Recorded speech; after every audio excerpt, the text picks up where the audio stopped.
বিছনার নিচে কাটা রাখছে যাতে আমি শুইতে গেলে বইতে গেলে গুতা খাই। খবরদার একদম উল্টাপাল্টা কথা কইবা না। আমার আব্বাই বিছনা নিচে কাটা দিব কে? হ্যাঁ দাঁড়াও, আব্বার এটা ক্যাক করে আমি জিজ্ঞেস করতেছি, প্রমাণ করতেছি তোমারে। আব্বা আব্বা আহুক না জিগাও। আব্বা আমার বিছনা নিচে কি তুমি এই কাটা দিছো? কাটা পিছে সি সি সি সি সি এই বিছানা আমার মেয়ে জামাই ঘুমায় সেখানে আমি কাটা দিতে পারি? ছি, আরে কাটা তো থাকবো কাছে, কাটা বিছানায় কানে যাবো। तो रुको जरा। দেখছো আব্বা কি কইছে? সে বিছনা নিচে কাটা দেয় না, তুমি তার শুধু শুধু দোষারোপ করতেছো। আরে সেই বিছনার নিচে কাটাটা থুইছে, দাঁড়াও আমি প্রমাণ করতেছি। মন্টু, এই মন্টু, এত সিসি করেন না। এই দেখ, বিছনার নিচে কাটা কে রাখছে কো?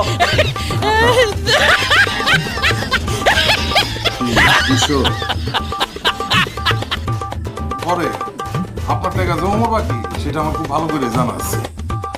এই কাটা আমি চাচা রাইনা দিছি, এখন এই বিছানার নিচে এই কাটা কে রাখছে সেটা আমি জানি না। মন্টু যদি তোমার আব্বারে কাটাই না দিয়া থাকে তাহলে বিছনার নিচে কাটা থুইছে কে? কে আবার? আমার আব্বাই?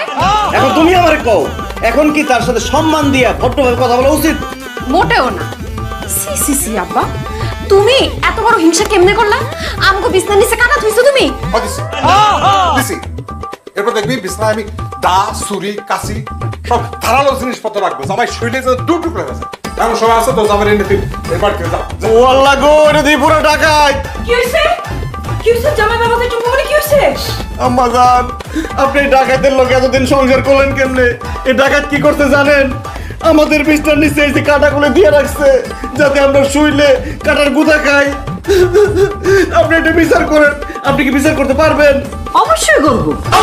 যে তোমাদের বিছনার উপর এরকম কাটা ছিটেছে তারা এখন সেই কাটার উপর আমি বসাই দিব, সে কাটার গুতা খাবে।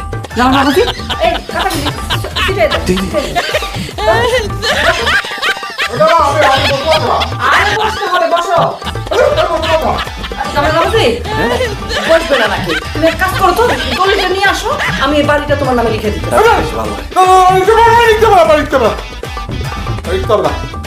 এখানে বসেন, এখানে একটু উঠা বেশি।